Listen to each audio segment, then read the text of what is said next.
Most men believe power is won through loyalty, honor, or talent. They are wrong.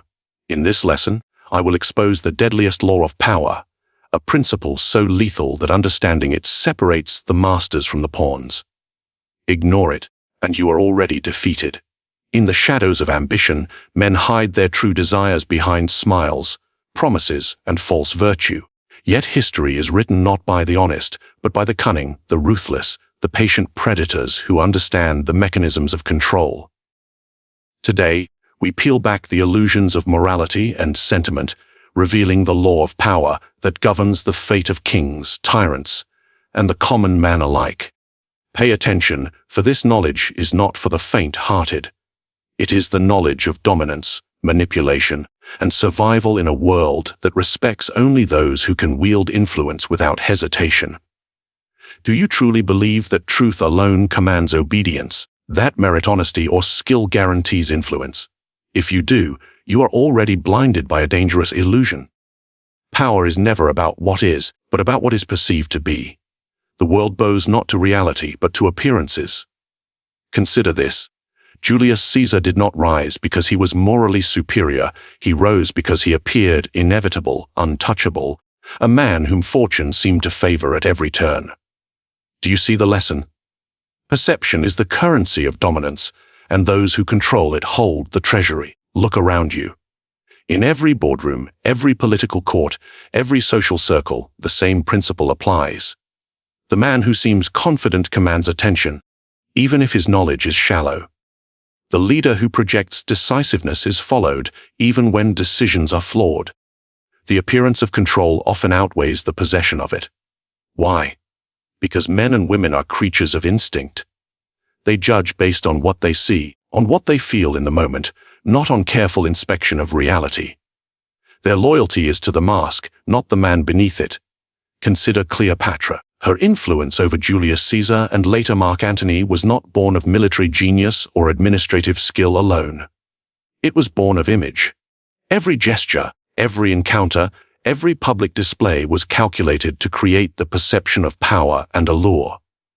She understood that men are seduced by appearances. She weaponized them.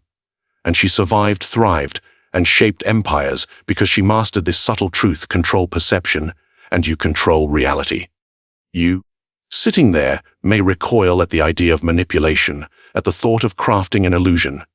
Yet ask yourself, when a prince marches into a city and citizens cheer his arrival, is it their love for his honesty that compels them, or the spectacle he presents, the confidence he radiates, the inevitability he embodies? Power favors those who can sculpt the beliefs of others before they have a chance to question. And perception is not a simple costume to don, it is a careful architecture of the mind. How do you appear?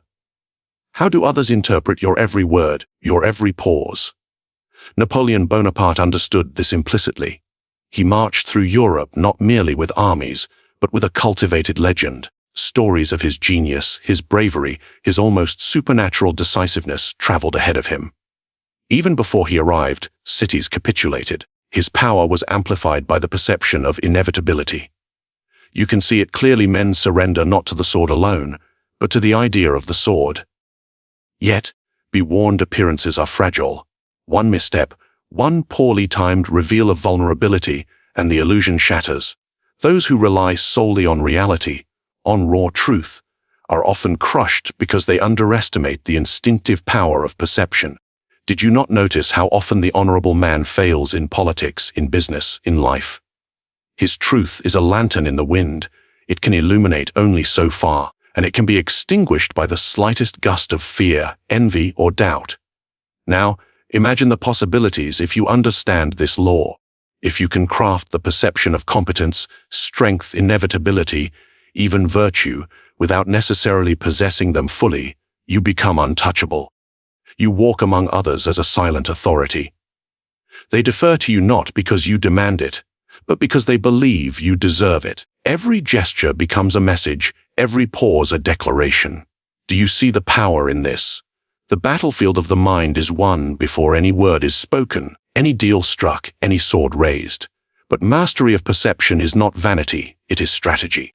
History offers countless examples of the clever manipulator triumphing over the stronger, the more honest, the more talented adversary. The Duke of Marlborough achieved victories, not merely through strategy on the battlefield, but through careful cultivation of his reputation. His presence, myths that surrounded him, he knew men follow symbols, not subtle realities. The perception of power can bend reality to your will. So, I ask you again, how do you wish to be seen? As a man of substance, who may yet fail, or as a figure whose presence alone shifts the tides of influence, a force that others feel before they even recognize it? The world does not reward truth. It rewards the mastery of the mind, the shaping of beliefs, the orchestration of perception. And those who learn this law and wield it without hesitation ascend. Prepare yourself, for understanding perception is only the beginning. The next law we will explore goes deeper, into the silent chains that bind the unwary, and the subtle manipulations that make men slaves without their knowing. If you thought power was about might, wait until you see the forces that work before a single command is issued. Silence is not mere absence of sound. It is a weapon, a shield, a trap. Yet few understand its deadly potency. Tell me, when was the last time you noticed the man who said nothing in a room, yet everyone leaned closer, straining to interpret his thoughts? That man does not need to shout to command respect. He commands it through restraint. History offers countless examples. Consider the artful statesmen of Renaissance Italy, the men who survived betrayals, shifting alliances, and assassins. They understood that what is left unsaid carries more weight than the most eloquent speech. Words can inspire, but they can also betray. They reveal your weaknesses, your intentions, your fears. Silence conceals all, allowing the observer to project what they fear, desire, or respect onto you. Do you see the power in withholding? The prudent pause can wound as sharply as the dagger at your back. Look at Abraham Lincoln, the man who navigated a fractured nation. He spoke sparingly, choosing each word with the precision of a surgeon. In moments of crisis, his silence became a canvas. Advisors, rivals, even the public, each read their own fears and hopes into his pauses. They followed him not because he commanded, but because the stillness of his presence demanded attention. One word could have undone him, one misjudged silence could have left him powerless, and yet he mastered it. Now, consider your own interactions. How often do you fill every moment with speech, with explanation, with the desperate need to be understood? Do you realize that in doing so, you reveal far more than you intend? Every word is a footprint, every explanation is a key handed to those who would manipulate you. Silence, however, it forces others to reveal themselves, to commit before you do. It is the ultimate strategy. Compel your opponents to act while you remain invisible, calculating, untouchable. Silence also sharpens perception. In the quiet, you observe pattern, intentions, weaknesses. Sun Tzu said, "Know the enemy and know yourself." And you need not fear the result of 100 battles. But how can you know the enemy if you are constantly projecting your own noise into the world? Stillness allows you to see clearly, to anticipate, to strike when they believe you are still. Yet, mastery of silence is not merely for strategy, it is for manipulation. The human mind is drawn to the unknown, to the unspoken. When you speak less, others fill the void. They project assumptions, fears, hopes, often misjudging you entirely. This is how you control the narrative without lifting a finger. Do you understand? You manipulate without seeming to manipulate. You influence without effort, simply by refusing to participate in the chatter of the weak. Consider the example of Otto von Bismarck, the Iron Chancellor of Germany. He wielded silence as effectively as armies. During negotiations, he said little, watched closely, and allowed others to commit to declarations that suited his designs. Ministers left his presence believing they had outmaneuvered him, unaware that they had walked precisely into the trap he had set. His silence amplified his power, made him appear omniscient, and forced the world to dance to the rhythm he dictated. You might fear silence. You might equate it with weakness, with invisibility, with irrelevance. Yet ask yourself who truly holds power. the one who fills rooms with noise, or the one who makes every word count, who lets absence speak louder than presence. Observe the reactions of others when you speak less. Notice the hesitation, the uncertainty, the subtle attempts to guess your intentions. That hesitation is control. That uncertainty is leverage. But remember, silence is not passive. It is a weapon to be wielded with intent. Too little, and you are drowned in noise. Too much, and you are perceived as weak. The key is timing, observation, and patience. Every pause must be deliberate. Every omission must serve a purpose. Every moment of stillness must advance your influence. So, as you sit there, consider how often you have spoken when silence would have served better. Reflect on the countless opportunities missed because words betrayed you. And now, imagine what might be possible if you could master this law, if you could wield silence like a sword, shaping reality, bending others to your perception, compelling them to act without resistance. And yet, even mastery of silence is but a beginning. For the next principle we explore, we step into the shadows where influence is invisible, where the most effective manipulations occur without a single gesture, a single word, a single hint. Prepare yourself, for the truth of control lies not in the seen, not in the heard, but in the unnoticed, the silent currents that pull men's fates before they ever realize it. True power is not seized in grand gestures. It is built in quiet dependence. Consider this: a man who commands loyalty without making himself necessary is doomed to be forgotten. Influence grows when others cannot act without you, when their fortunes, fears, and desires become entangled with your presence. Ask yourself, how often do you rely on others, yet fail to make them rely on you? That failure is the chink in your armor, the invitation for rivals to undermine you. History is littered with the ruins of those who misjudged this principle. Take Cardinal Richelieu of France, the master strategist of the 17th century. He did not rule by fear alone, nor by charm. He ruled by cultivating dependency. Nobles could not move without his counsel. Generals could not act without his strategy, and even the king's decisions bent to the web he wove. They were bound to him not by oath, but by necessity. Do you see the subtlety? He made himself indispensable, and in doing so, he made power permanent. Consider your own environment. How many colleagues, friends, or rivals operate independently of you, unaware of how weak their positions are? Now imagine if you could become the fulcrum of their world, the point around which their plans revolve. Dependency is not servitude, it is leverage. When men depend on you, they are restrained by your interests, guided by your calculations, compelled to act in ways that serve your ends even when they believe they act freely. Look at J.P. Morgan, the banker whose influence shaped nations and industries. He did not amass power through brute force. He made governments, railroads, and even presidents reliant on his counsel and capital. Every loan he extended, every investment he orchestrated, tightened a web of obligation. Leaders bowed not from fear alone, but from necessity. They needed him, and in needing him, they were no longer free. The illusion of choice is sufficient to enslave. You may object, claiming dependency is manipulative, unethical, or cruel.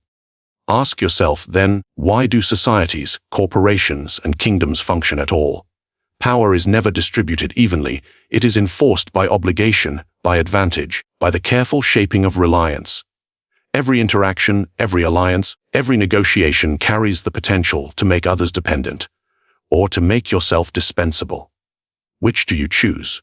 Dependency can be cultivated subtly. Notice the weaknesses of those around you. Where do they lack knowledge, skill, or resources? Position yourself as the solution. Offer guidance that seems optional but becomes essential. Provide resources that appear generous but create reliance. Let them believe they act freely, while you quietly steer every outcome. This is not deception for its own sake. It is strategy. Men are driven by needs, and those who supply the most critical needs become rulers of men. Consider Queen Elizabeth I and her court. She carefully cultivated dependency among her advisors and nobles. She rewarded loyalty selectively, withheld access strategically, and positioned herself as the arbiter of opportunity. No decision, no favor, no fortune passed without her sanction. They feared losing her favor because they feared losing their very ability to act.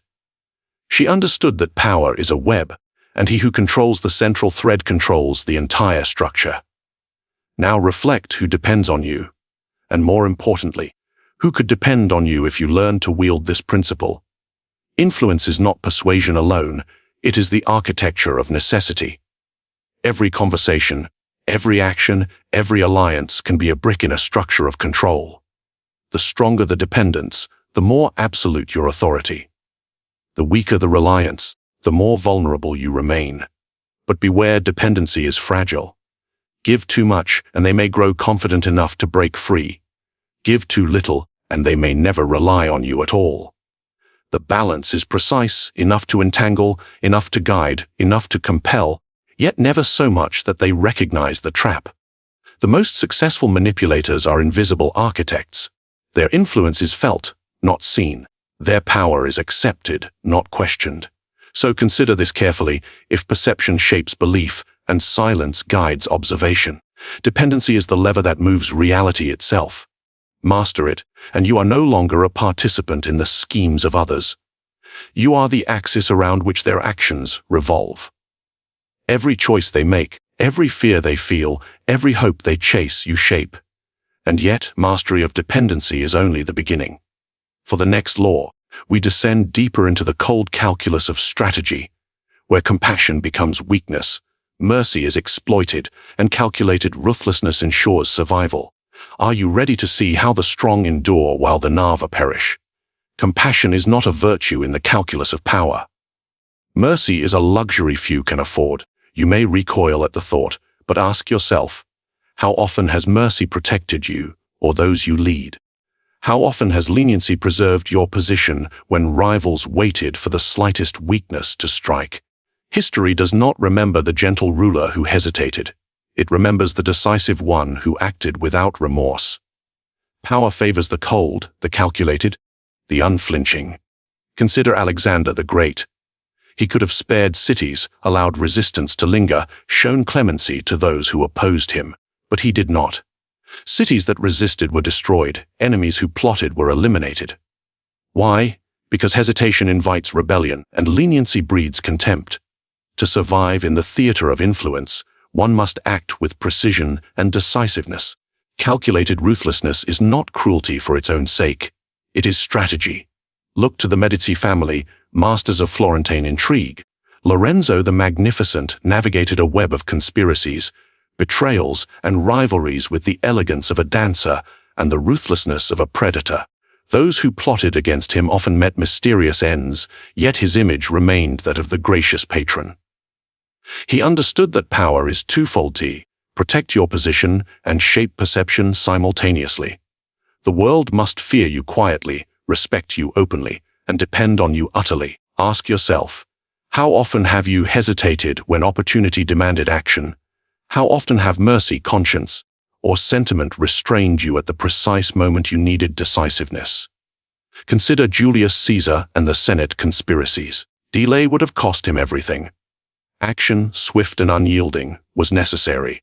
His assassination shows the peril of misjudging loyalty, but also highlights the necessity of eliminating threats before they become insurmountable. The lesson is clear: inaction is far deadlier than aggression when survival is at stake. Strategic ruthlessness requires discernment. It is not blind cruelty. You must know which battles to fight, which rivals to neutralize, and which alliances to sever. Consider the political genius of Bismarck once more. He understood that concessions could be fatal. He maneuvered enemies into positions where they would destroy themselves, where compliance was inevitable.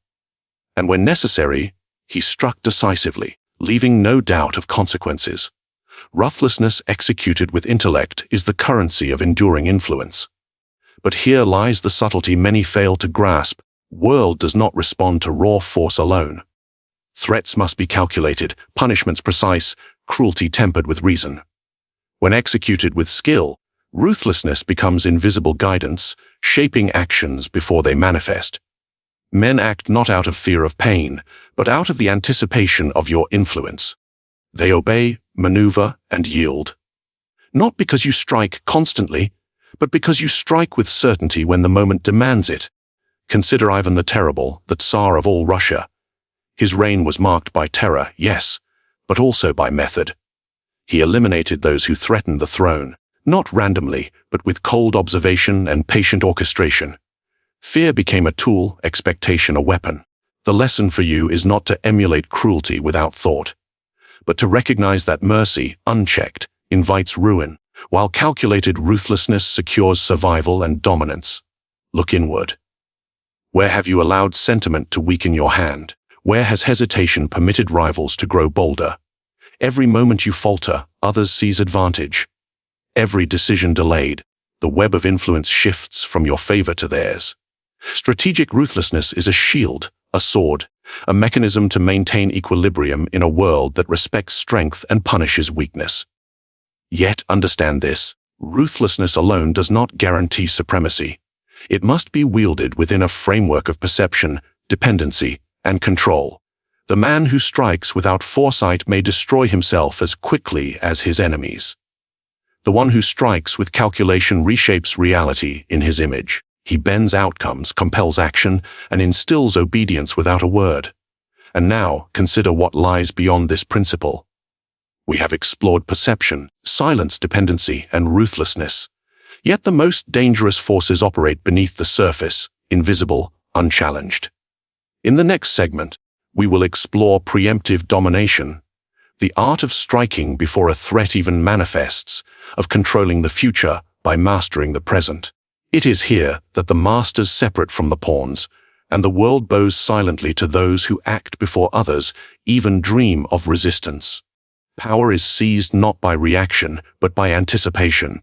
The wise do not wait for threats to arrive. They strike before they take form. Preemptive domination is the law of the strong, the silent force that shapes outcomes before others even recognize the battlefield. Ask yourself, how many losses could have been avoided if you had acted first, if you had anticipated the moves of friend and foe alike? How many rivals could have been neutralized before they even considered opposition? History is filled with those who understood this principle. Take Genghis Khan, the terror of the steppes. He did not wait for rebellion or resistance.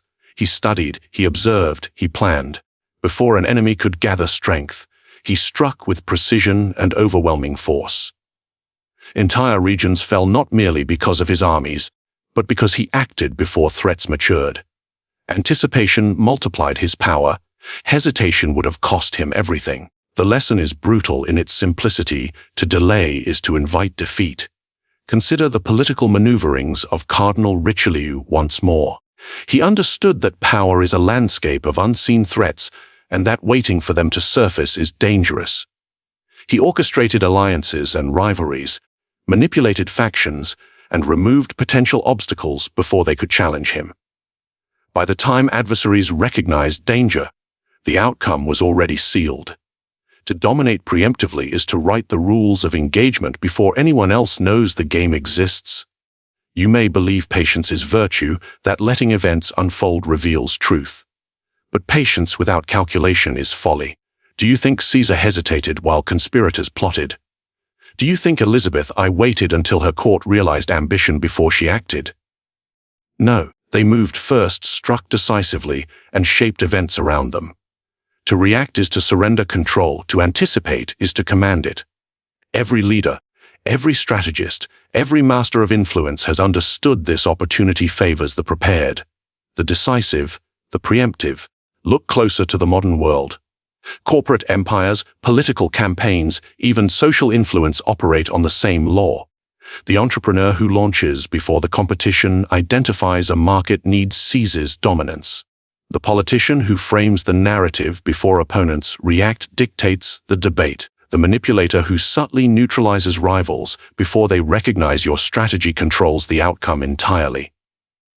Preemptive domination is timeless, applicable in every arena where power exists. But preemptive action requires more than courage. It requires foresight, perception, and patience. You must observe patterns, anticipate motives, and recognize threats before they materialize. Julius Caesar's crossing of the Rubicon was not a reckless act of ambition. It was preemptive. He recognized that inaction would embolden enemies, erode loyalty, and invite betrayal. By acting decisively, he shaped reality to his will. The world followed the momentum he created, not the promises he made. Preemption also demands subtlety. Strike too openly, and you provoke resistance. Strike too late, and opportunity is lost. The true master moves like the shadow, unseen, yet unavoidable. Otto von Bismarck understood this in diplomacy. He maneuvered states and alliances to secure dominance before rivals perceived the threat.